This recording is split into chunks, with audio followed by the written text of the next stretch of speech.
We are drifting in a great ocean of space and time. In that ocean, the events that shape the future are working themselves out. Each creature and every world, to the remotest star, owe their existence to the great, coursing, implacable forces of nature, but also to minor happenstance. We are carried with our planet around the sun. The Earth has made more than 4 billion circuits of our star since its origin. The sun itself travels about the core of the Milky Way galaxy. Our galaxy is moving among the other galaxies. We have always been space travelers. These fine sand grains are all more or less uniform in size. They've been produced from bigger rocks through ages of jostling and rubbing and abrasion and erosion, driven in part by the distant moon and sun. So the roots of the present lie buried in the past. We are also travelers in time.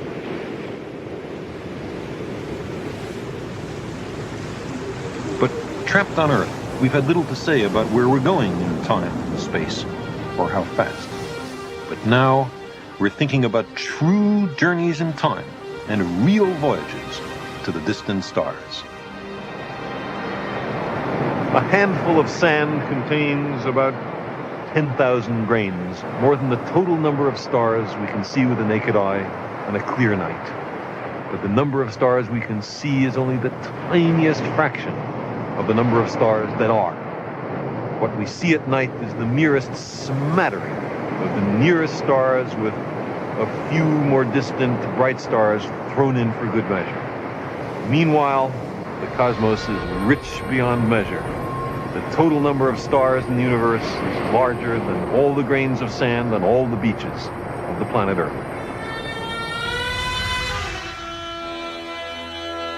Long ago, before we had figured out that the stars are distant suns, they seemed to us to make pictures in the sky. Just follow the dots. The constellation called the Big Dipper today in North America has had many other incarnations. Every culture, ancient and modern, has placed its totems and concerns among the stars, from a Chinese bureaucrat to a German wagon.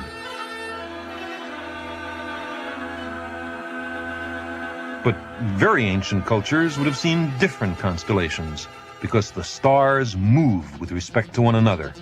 We can give a computer the present three-dimensional positions and motions of the nearby stars, and then run the patterns back into time. Every constellation is a single frame in a cosmic movie, but because our lives are so short, because the star patterns change so slowly, we tend not to notice it's a movie. 1,000,000 years ago, there was no Big Dipper. Our ancestors, looking up and wondering about the stars, saw some other pattern in the northern skies. We can also run a constellation, Leo the Lion, say, forward in time and see what the patterns in the stars will be in the future. 1,000,000 years from now, Leo might be renamed the constellation of the radio telescope, although I suspect that radio telescopes then will be as obsolete as stone spears are now. Or here's the constellation of Cetus, the whale.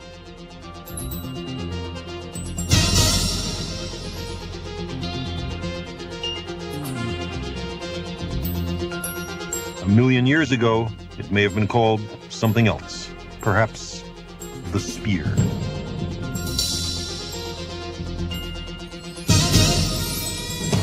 Now let's run fast forward through 1,000,000,000 nights.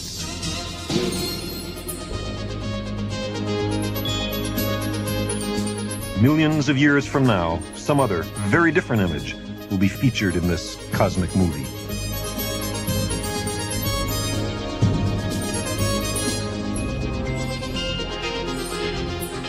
In Orion, the hunter, things are changing not only because the stars are moving, but also because the stars are evolving. Many of Orion's stars are hot, young, and short-lived. They're born, live, and die within a span of only a few million years. If we run Orion forward in time, we see the births and explosive deaths of dozens of stars flashing on and winking off like fireflies in the night. If we wait long enough, we see the constellations change. But if we go far enough, we also see the star patterns alter. The two-dimensional constellations are only the appearance of stars strewn through three dimensions. Some are dim and near, others are bright but farther away. Could a space traveler actually see the patterns of the constellations change? For that, you must travel roughly as far as the constellation is from us. Here, we're traveling hundreds of light years, circling all the way around the stars of the Big Dipper. The inhabitants of planets around other stars will see very different constellations than we do, because their vantage points are different.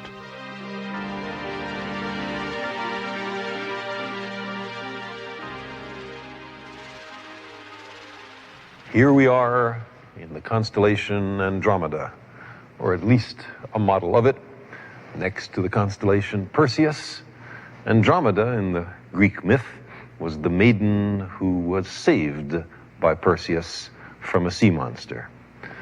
This star just above me is Beta Andromedae, the second brightest star in the constellation, 75 light years from the Earth.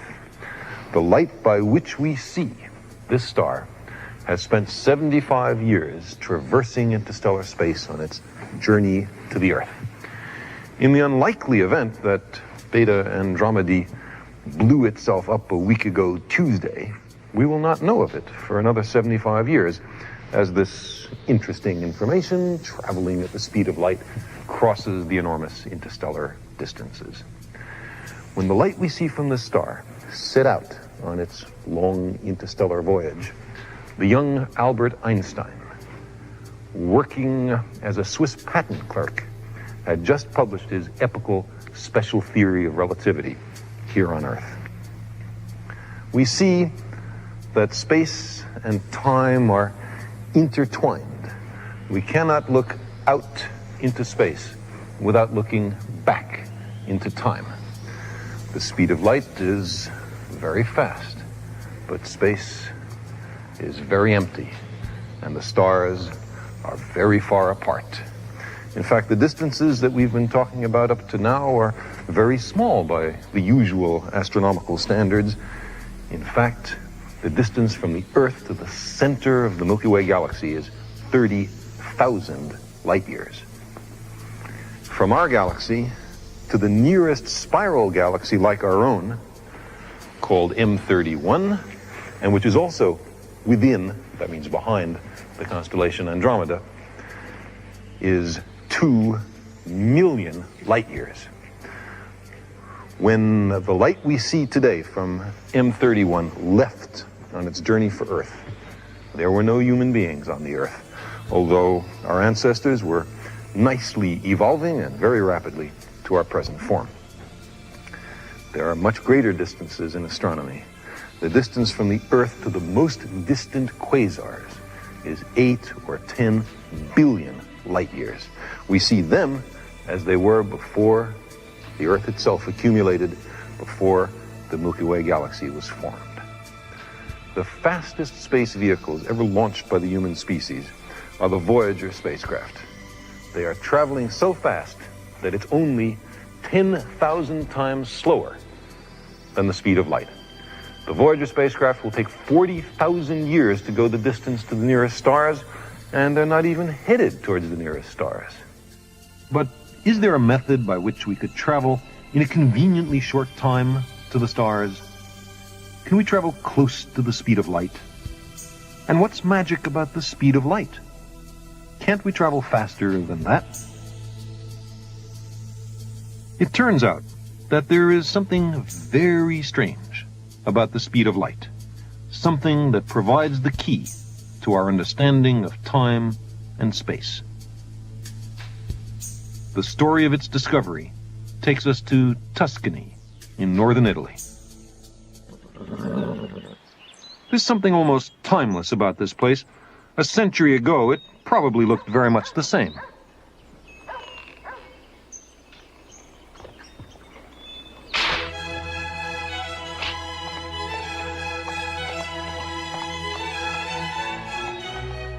If you had traveled these roads in the summer of 1895, you might have come upon a 16-year-old German high school dropout. His teacher had told him that he would never amount to anything, that his attitude destroyed classroom discipline, that he'd be better off out of school. So he left and came here, where he enjoyed wandering these roads and giving his mind free rein to explore. One day, he began to think about light, about how fast it travels. In our everyday life, we always measure the speed of a moving object relative to something else.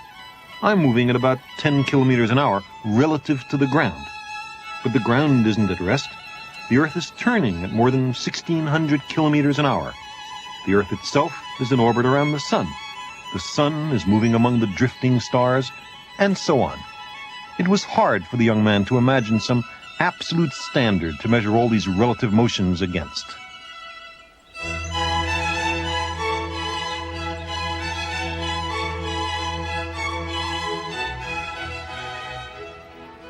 He knew that sound waves are a vibration of the air, and their speed is measured relative to the air itself. But sunlight travels across the vacuum of empty space. Do light waves move relative to something else? And if so, he wondered, relative to what?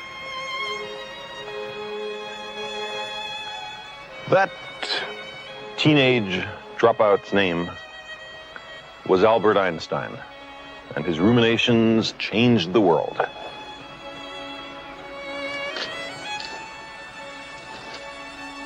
He had been fascinated by Bernstein's 1869 People's Book of Natural Science. Here, on its very first page, it describes the astonishing speed of electricity through wires and light through space. Einstein wondered, perhaps for the first time here in northern Italy, what the world would look like if you could travel on a wave of light. To travel at the speed of light. What an engaging and magical thought for a teenage boy on the road where the countryside is dappled and rippling in sunlight.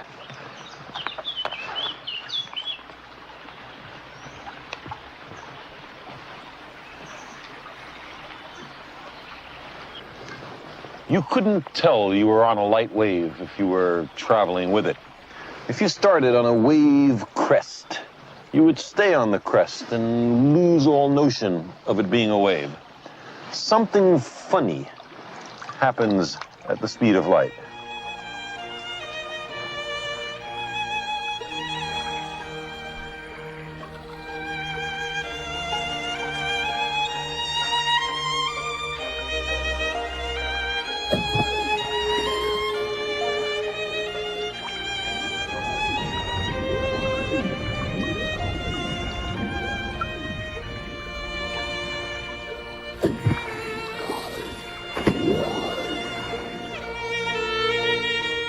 The more Einstein thought about such questions, the more troubling they became.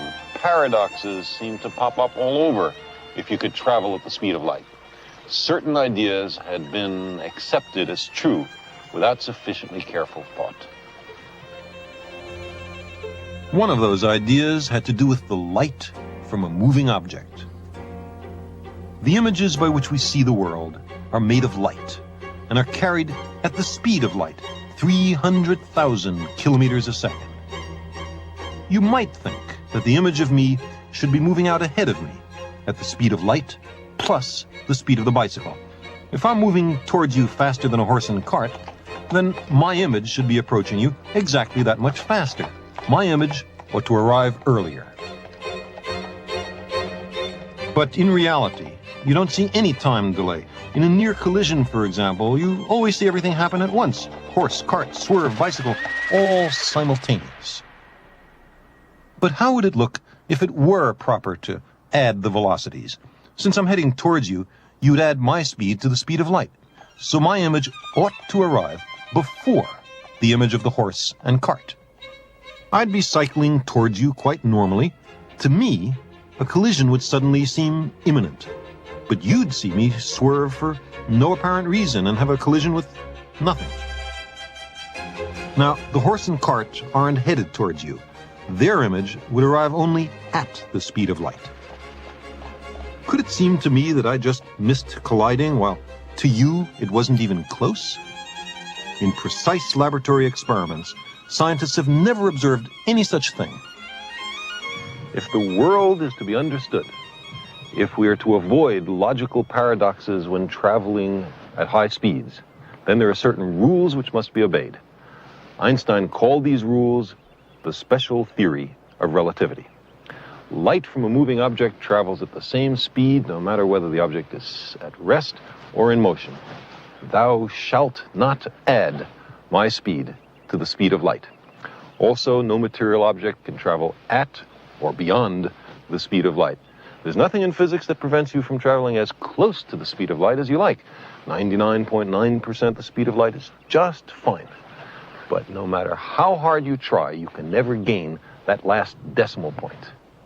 For the world to be logically consistent, there must be a cosmic speed limit.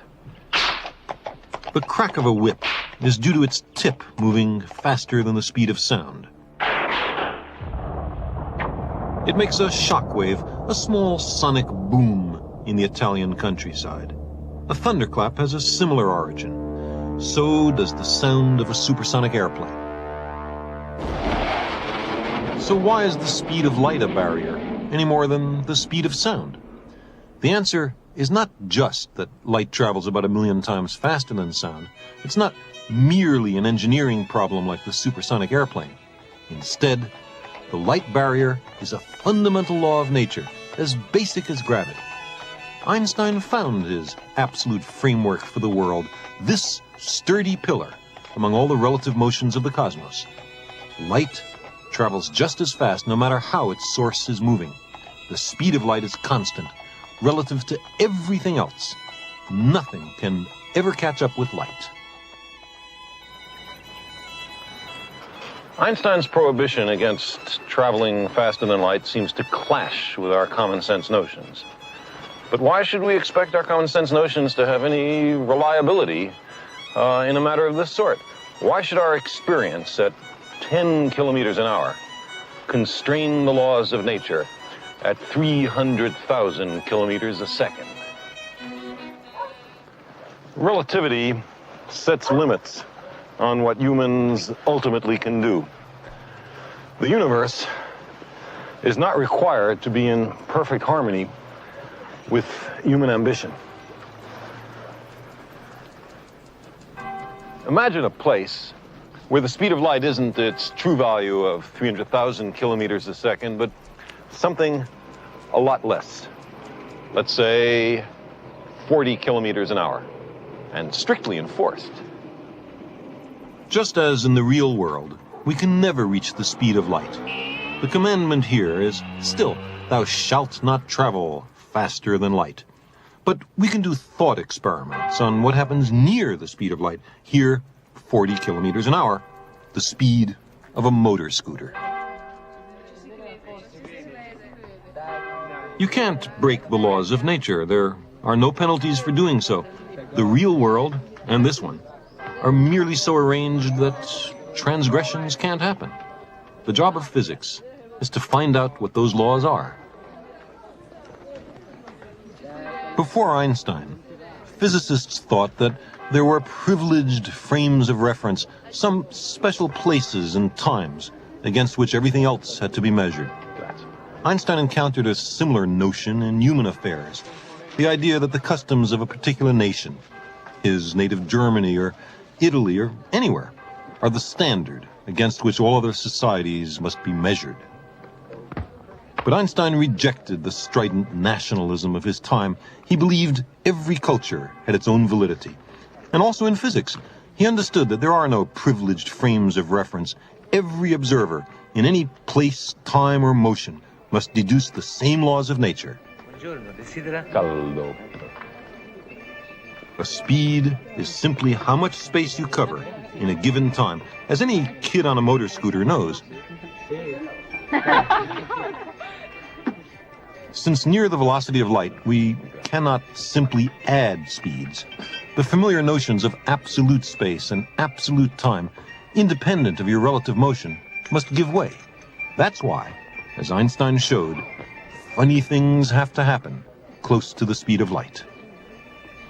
There, our conventional perspectives of space and time strangely change. Your nose is just a little closer to me than your ears. Light reflected off your nose reaches me just an instant in time before your ears.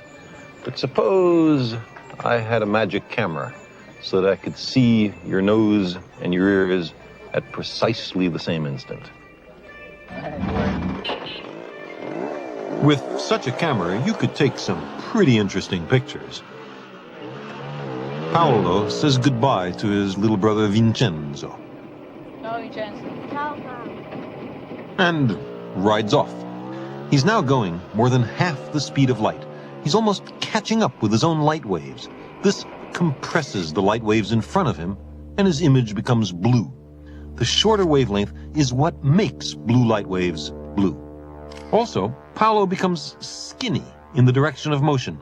This isn't just some optical illusion. It really happens when you travel near the speed of light. As he roars away, he leaves his own light waves stretched out behind him. Long light waves are red.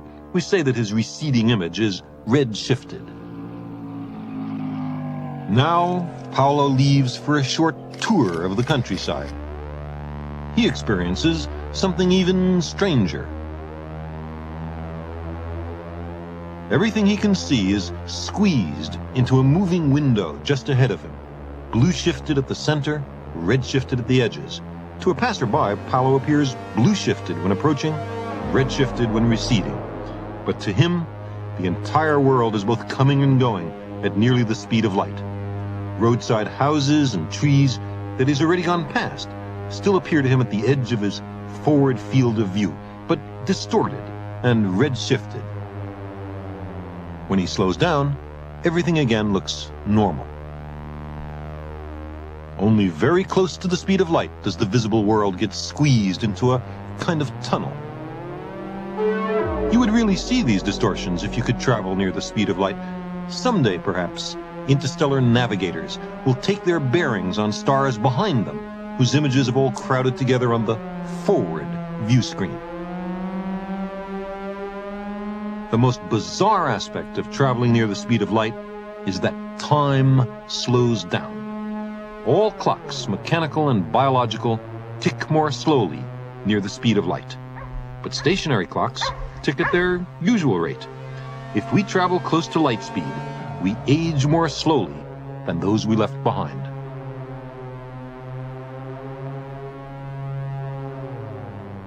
Paolo's watch and his internal sense of time show that he's been gone from his friends for only a few minutes. But from their point of view, he has been away for many decades. His friends have grown up, moved on, and died.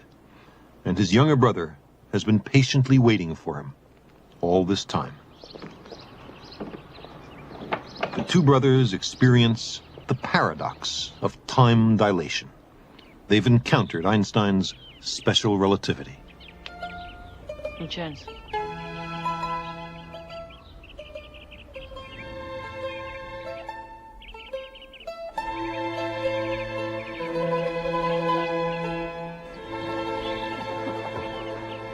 This was just a thought experiment, but atomic particles traveling near the speed of light do decay more slowly than stationary particles. As strange and counterintuitive as it seems, time dilation is a law of nature. Traveling close to the speed of light is a kind of elixir of life. Because time slows down close to the speed of light, special relativity provides us with a means of going to the stars. This region of northern Italy is not only the cauldron of some of the thinking of the young Albert Einstein, it is also the home of another great genius who lived 400 years earlier, Leonardo da Vinci. Leonardo delighted in climbing these hills and viewing the ground from a great height as if he were soaring like a bird. He drew the first aerial views of landscapes, villages, fortifications. I've been talking about Einstein in and around this town of Vinci, in which Leonardo grew up. Einstein greatly respected Leonardo, and their spirits, in some sense, inhabit this countryside still.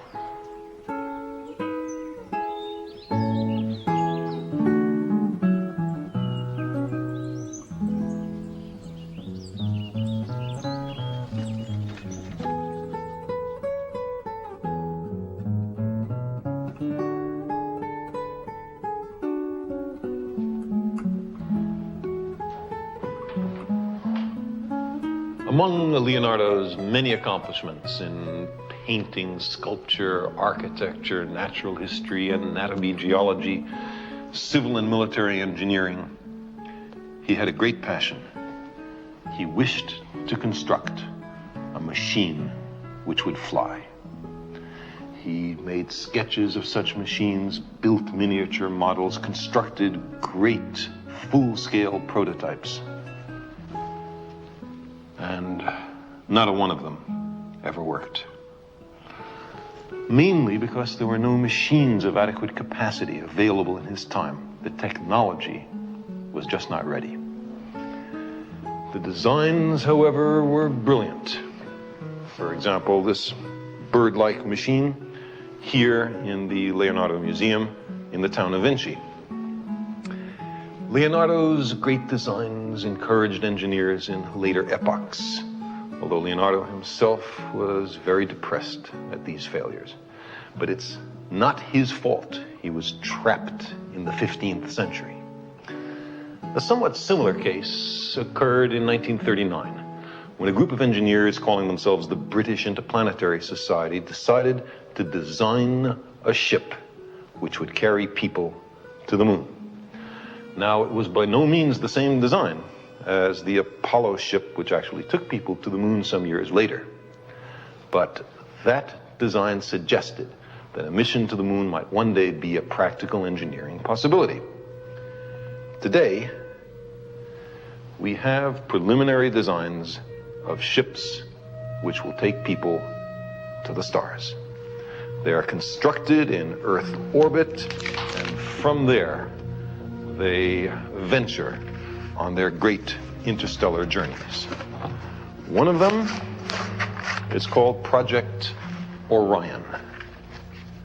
It utilizes nuclear weapons, hydrogen bombs, against an inertial plate, each explosion providing a kind of putt-putt, a vast nuclear motorboat in space. Orion seems entirely practical and was under serious development in the United States until the signing of the international treaty forbidding nuclear weapons explosions in space.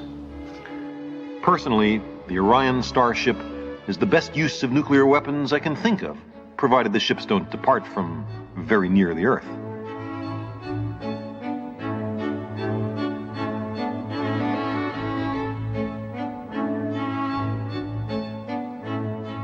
Project Daedalus is a recent design of the British Interplanetary Society. It assumes the existence of a nuclear fusion reactor, something much safer as well as more efficient than the existing nuclear fission power plants.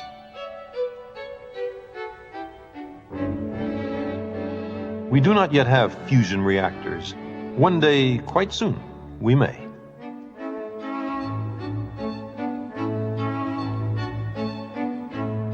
Orion and Daedalus might go 10% the speed of light.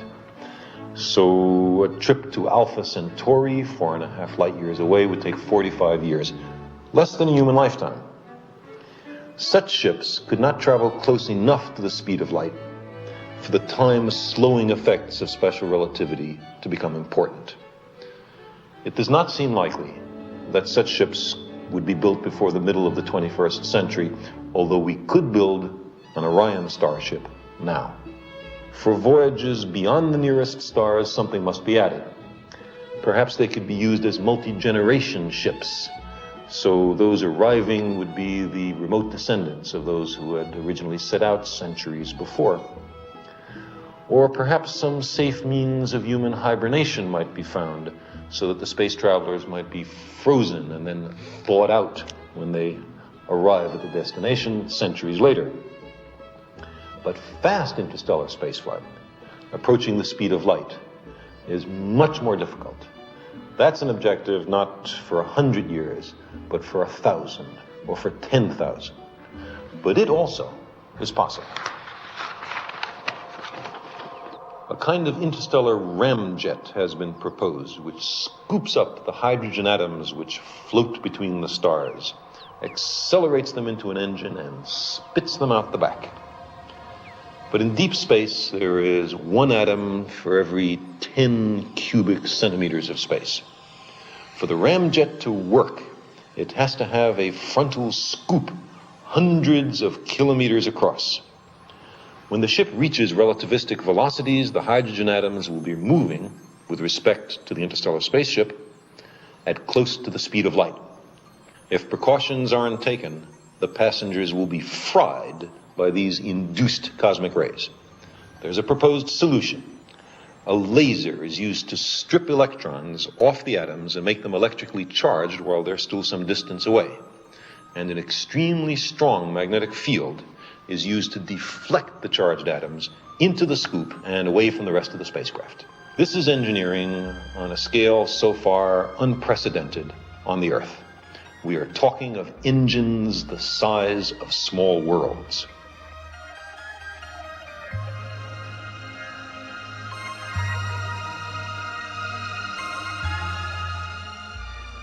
Suppose that the spacecraft is designed to accelerate at 1g, so we'd be comfortable aboard it.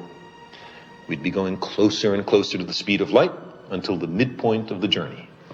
Then the spacecraft is turned around and we decelerate at 1g to the destination.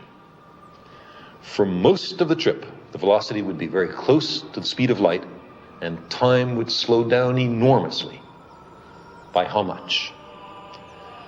Barnard's star could be reached by such a ship in 8 years ship time. The center of the Milky Way galaxy in 21 years. The Andromeda galaxy in 28 years. Of course, the people left behind on the Earth would see things somewhat differently. Instead of 21 years to the center of the galaxy, they would measure it as 30,000 years. When we got back, very few of our friends would be around to greet us. In principle, such a journey, mounting the decimal points closer and closer to the speed of light, would even permit us to circumnavigate the known universe in 56 years ship time. We would return tens of billions of years in the far future, with the Earth a charred cinder and the sun dead. Relativistic spaceflight makes the universe accessible to advanced civilizations, but only to those who go on the journey, not to those who stay home. These designs are probably further from the actual interstellar spacecraft of the future than Leonardo's models are from the supersonic transports of the present. But if we do not destroy ourselves, I believe that we will one day venture to the stars. When our solar system is all explored, the planets of other stars will beckon.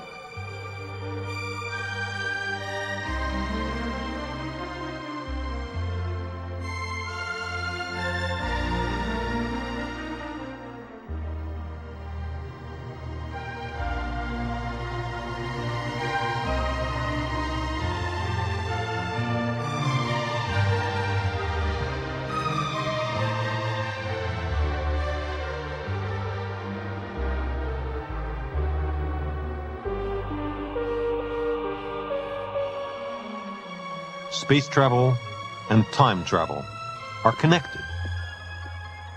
To travel fast into space, is to travel fast into the future.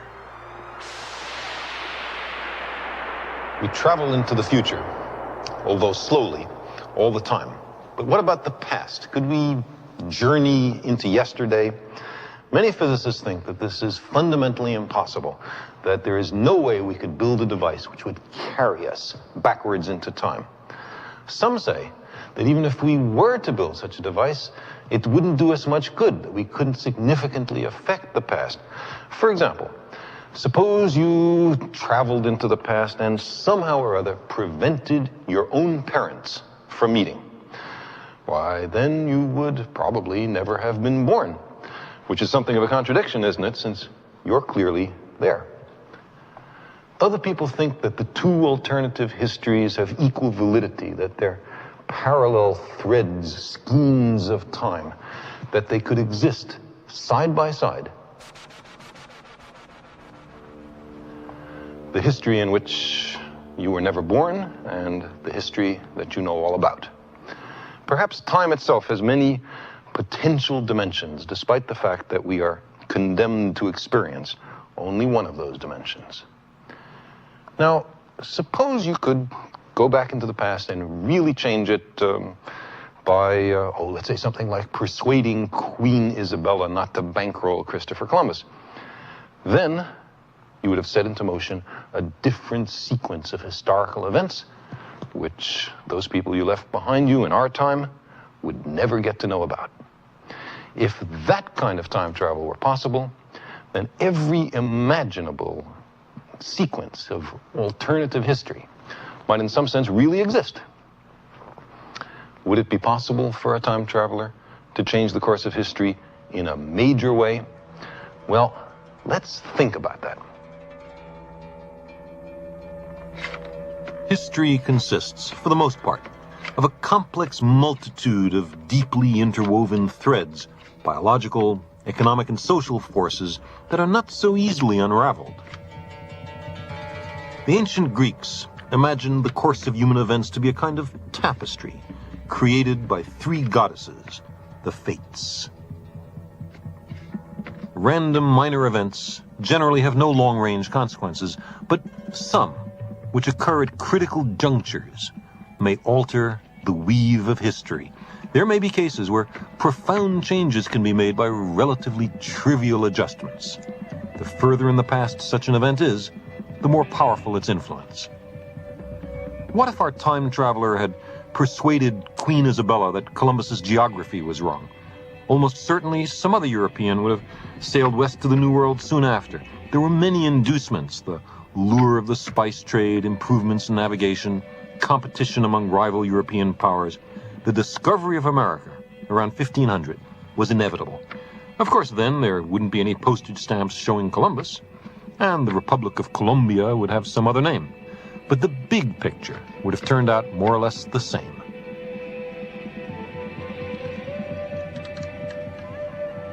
In order to affect the future profoundly, a time traveler would have to pick and choose. He'd probably have to intervene in a number of events which are very carefully selected, so he could change the weave of history.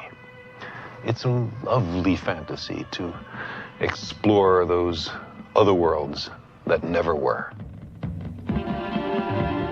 If you had H.G. Wells's Time Machine, maybe you could understand how history really works. If an apparently pivotal person had never lived, Paul the Apostle or Peter the Great or Pythagoras, how different would the world really be? What if the scientific tradition of the ancient Ionian Greeks had prospered and flourished? It would have required many social factors of the time to have been different, including the common feeling that slavery was right and natural. But what if that light that had dawned on the Eastern Mediterranean some 2,500 years ago had not flickered out? What if the scientific method and experiment had been vigorously pursued 2,000 years before the Industrial Revolution, our Industrial Revolution? What if the power of this new mode of thought, the scientific method, had been generally appreciated? I think we might have saved 10 or 20 centuries. Perhaps the contributions that Leonardo made would have been made 1,000 years earlier, and the contributions of Einstein 500 years ago. Not that it would have been those people who would have made those contributions, because they live only in our timeline. If the Ionians had won, we might by now, I think, be going to the stars. We might at this moment have the first survey ships returning with astonishing results from Alpha Centauri and Barnard Star, Sirius and Tau Ceti. There would now be great fleets of interstellar transports being constructed in Earth orbit, small unmanned survey ships, liners for immigrants, perhaps, great trading ships to ply the spaces between the stars. On all these ships, there would be symbols and inscriptions on the sides. The inscriptions, if we look closely, would be written in Greek. The symbol, perhaps, would be the dodecahedron, and the inscription on the sides of the ships to the stars, something like Starship Theodorus of the planet Earth. If you were a really ambitious time traveler, you might not dally with human history or even pause to examine the evolution of life on Earth. Instead, you would journey back to witness the origin of our solar system from the gas and dust between the stars.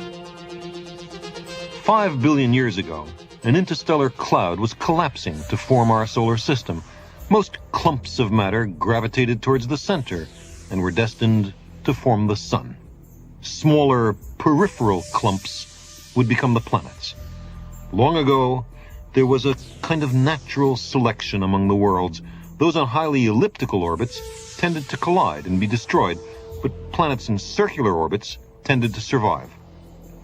But if events had been only a little different, the Earth would never have formed, and some other planet at some other distance from the sun would be around.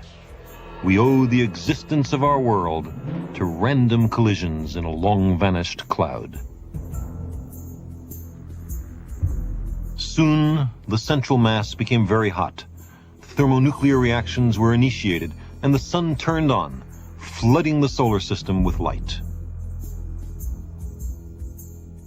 But the growing smaller lumps would never achieve such high temperatures and would never generate thermonuclear reactions.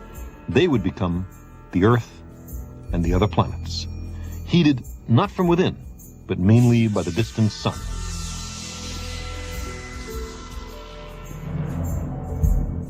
The accretion continued until almost all the gas and dust and small worldlets were swept up by the surviving planets.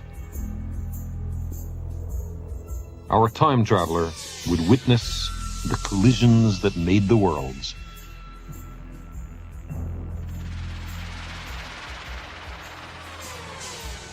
Except for the comets and asteroids, the chaos of the early solar system was reduced to a remarkable simplicity.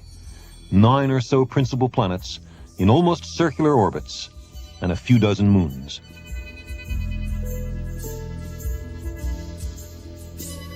Now, let's take a different look.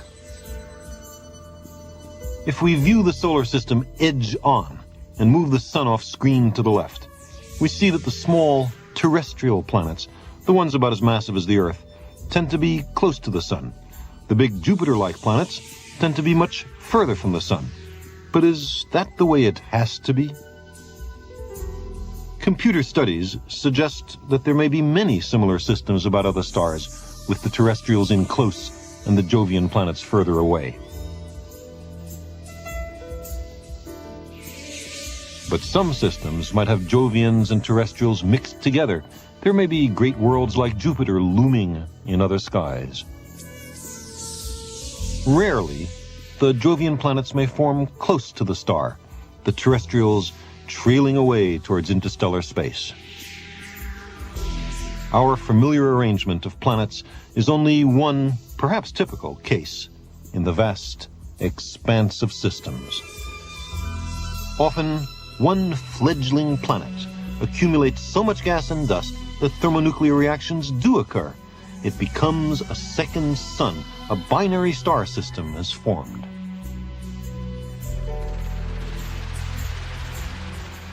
For most of these worlds, the vistas will be dazzling. Not a one of them will be identical to the Earth. A few will be hospitable. Many will appear hostile.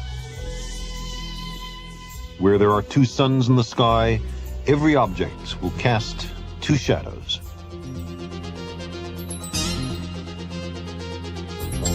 What wonders are waiting for us on the planets of the nearby stars? Are there radically different kinds of worlds, unimaginably exotic forms of life? Perhaps in another century or two, when our solar system is all explored, we will also have put our own planet in order. Then we will set sail for the stars and the beckoning worlds around them. In that day, our machines and our descendants, approaching the speed of light, will skim the light years, leaping ahead through time, seeking new worlds. Einstein has shown us that it's possible. We will journey simultaneously to distant planets and to the far future. Some worlds, like this one, will look out onto a vast gaseous nebula, the remains of a star that once was and is no longer. In all those skies, rich and distant and exotic constellations, there may be a faint yellow star, perhaps barely visible to the naked eye, perhaps seen only through the telescope. The home star of a fleet of interstellar transports exploring this tiny region of the great Milky Way galaxy. The themes of space and time are intertwined.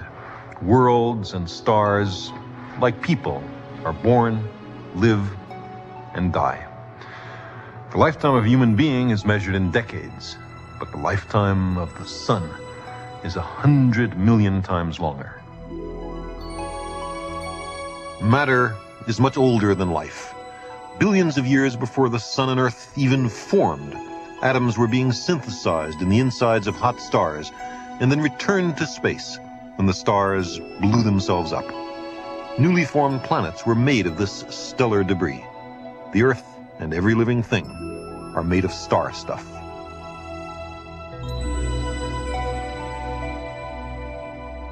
But how slowly, in our human perspective, life evolved, from the molecules of the early oceans to the first bacteria.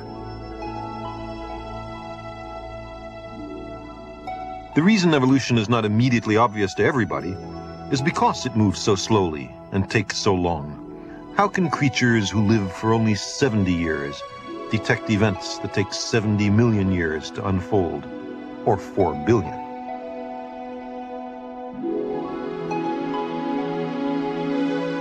By the time one-celled animals had evolved, the history of life on Earth was half over.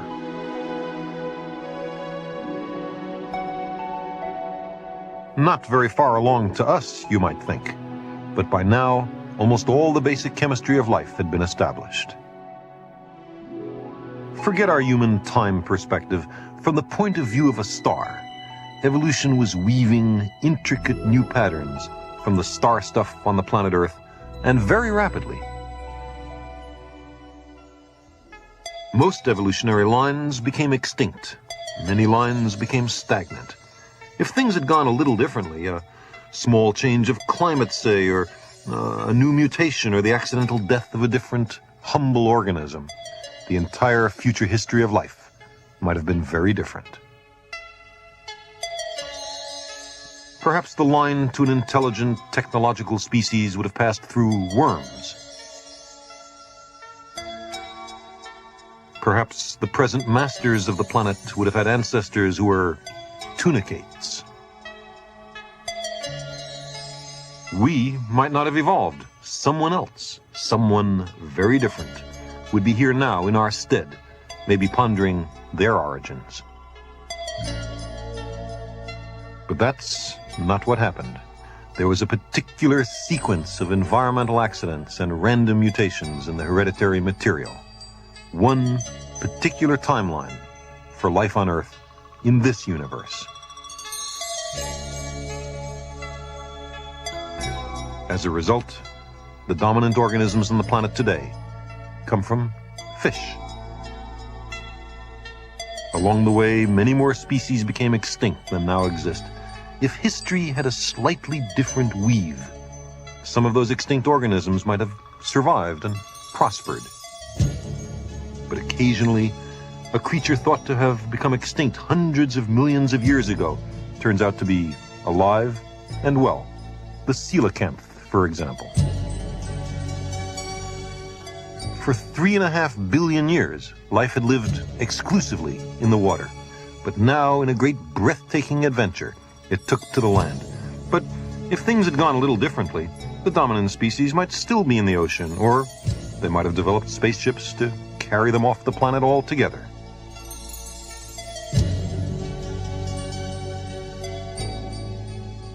From our ancestors, the reptiles, there developed many successful lines, including the dinosaurs. Some were fast, dexterous, and intelligent. A visitor from another world or time might have thought them the wave of the future. But after nearly 200 million years, they were suddenly all wiped out. Perhaps it was a great meteorite colliding with the Earth, spewing debris into the air, blotting out the sun and killing the plants that the dinosaurs ate. I wonder when they first sensed that something was wrong. The successors of the dinosaurs came from the same reptilian stock, but they were able to survive the catastrophe that destroyed their cousins. Again, there were many branches which became extinct. And again, had events been only a little different, those branches might have led to the dominant form today.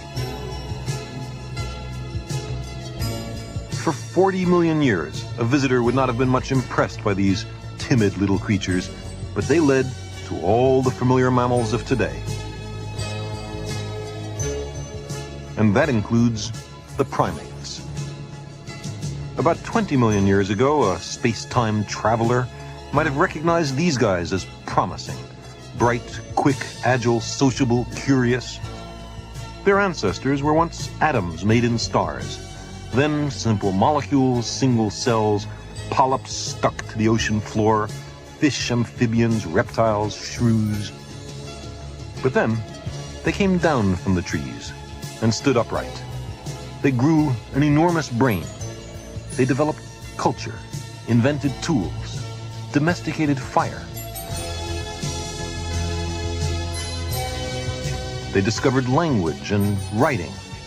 They developed agriculture. They built cities and forged metal.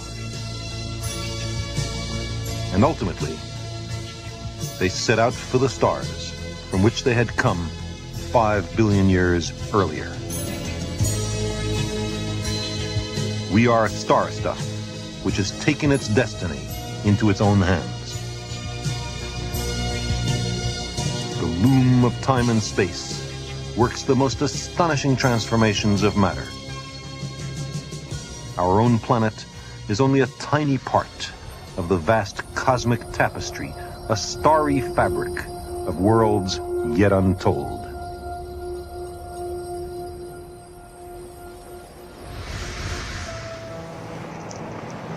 Those worlds in space are as countless as all the grains of sand on all the beaches of the Earth. Each of those worlds is as real as ours. In every one of them, there's a succession of incidents, events, occurrences, which influence its future. Countless worlds, numberless moments, an immensity of space and time. And our small planet, at this moment, here we face a critical branch point in history.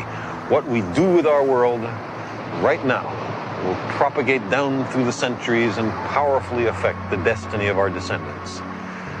It is well within our power to destroy our civilization and perhaps our species as well. If we capitulate to superstition or greed or stupidity, we can plunge our world into a darkness deeper than the time between the collapse of classical civilization and the Italian Renaissance. But we are also capable of using our compassion and our intelligence, our technology and our wealth to make an abundant and meaningful life for every inhabitant of this planet, to enhance enormously our understanding of the universe and to carry us to the stars.